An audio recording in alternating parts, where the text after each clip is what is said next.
we would publish the biography of the candidate who is moving forward. And that would give them a certain, I'm not asking that during the application process that people are publicly being shared, but because I do think it's important that the public has a chance, if it's the vice principal, the principal for their school, that they have an understanding and concerned members of the community can come forward. In terms of confidentiality, that person is going to either be, they're going to be voted on and it's going to become a matter of public record.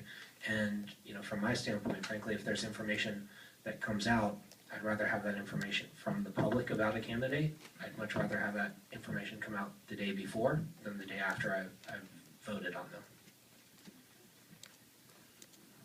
I have a question. Yes. Are you referencing external as well as internal? Because, for example, at our last board meeting, there were 2 external candidates that were coming forward to be considered for a position.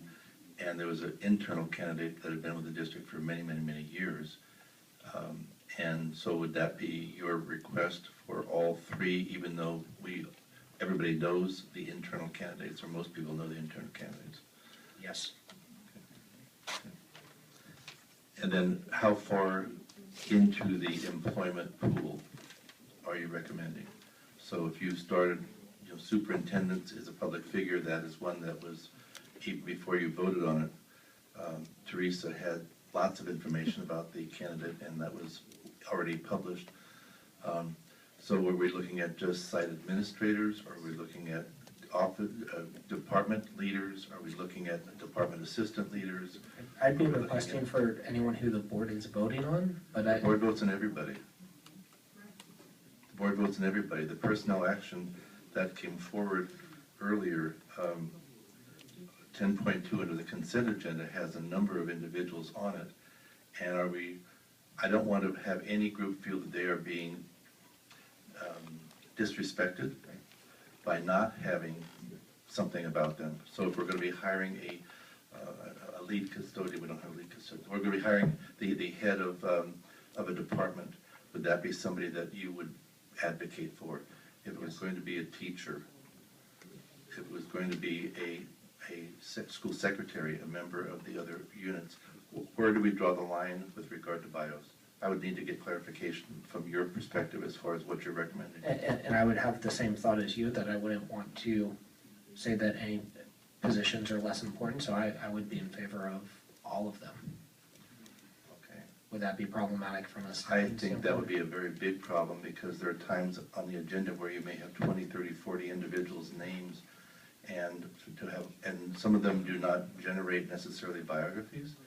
And so maybe it'd be a good learning experience. We could have a little class or training session for how to develop one.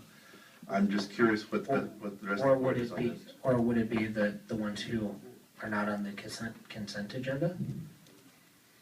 And I guess I have a question back to you, which is, what exactly determines which employees are on the consent agenda and which ones aren't?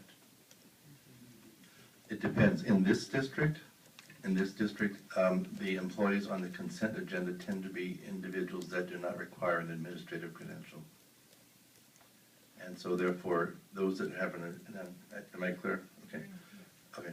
And then right ballpark. So classified managers, maybe confidential classified managers, may be on the action agenda as opposed to the consent agenda. But I want to make sure that and I'm not sure where everybody else is on this topic either. If we're going to be coming back with a change, I want to make sure that there's agreement. And I would like to clarify, since it's an information item, there's no decision reached. This is just getting information and getting some questions answered. And then should we, I mean, something such as Dr. Bernard's problem solved right away, which is a better distribution or more consistent distribution of that information to board members ahead of the board meeting, since we do have to vote on those people. But the second piece, I think, is the sharing of that information with the public.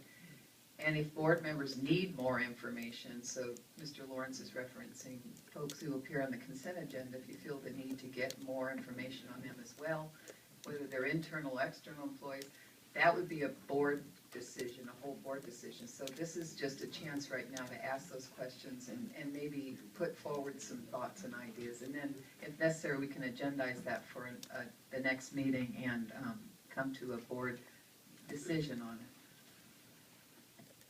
I think, and I don't know if Brian, I'm speaking for you, but sometimes it's been that we don't even know the names of the people, and the persons that are on the consent agenda are public 72 hours in advance, their names and not their resumes, and I'm not saying that that's important, but at least I know as I look through it, I know the names and I know the sites that they're going to.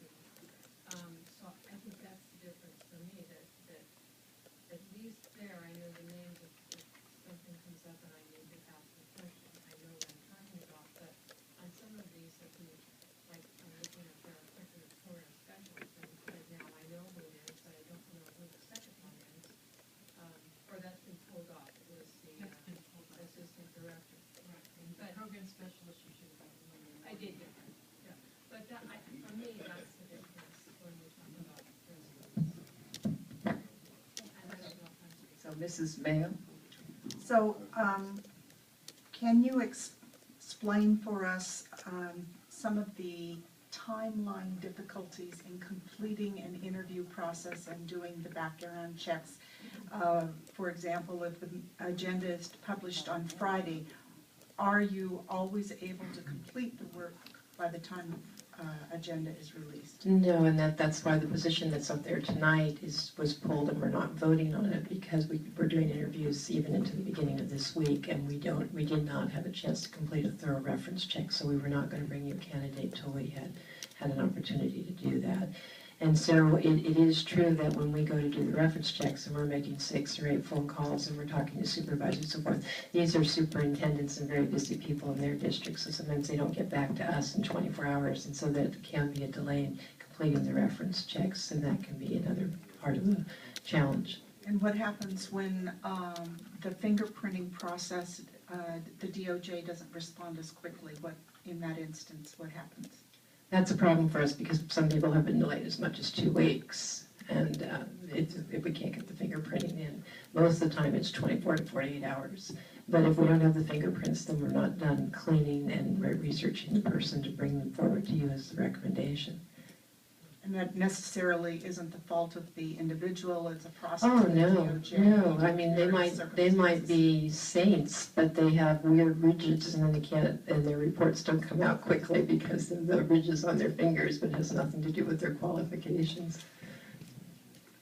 So I will indicate that I am comfortable in the process that we are currently using. I have appreciated having the biographies as soon as they are available. I believe that the board has the ability to contact staff on Monday, Tuesday, or Wednesday of the board meeting to determine any information that they would like about the candidate if the personnel department has it available. And I think that the system is appropriate, and if my concern is that it may be discriminatory if we were to publish the bios of just one of our bargaining groups and not all of them. Yeah, so I'm hearing several points. If we bring this back as an action item to clarify it more around board policy, I'm hearing several points which have been brought forward. And one is no longer the consistency of how that information is distributed to board members, except for what Mrs. Mayo's bringing up, which is if there's a delay in your obtaining information or clearance from those employees, it's probably good in that Friday update for the board to hear that there's a delay, that maybe the information's not fully together for those candidates. Okay, and so that might be actually the board's not going to see this till it's posted. I might see it a little sooner, but you're not going to see it till it's posted 72 hours in advance on that Friday afternoon. So those positions are normally pulled before it's posted Friday afternoon. And rarely do we come in here and have to pull one because something else happened. You would have pulled it by Friday afternoon because you're planning ahead and you don't want to have 6 people on there, and it's a false alarm. So that's number one we don't have to worry about. But the other parts in that I'm hearing, and just correct me if I'm not hearing this, internal versus external candidates.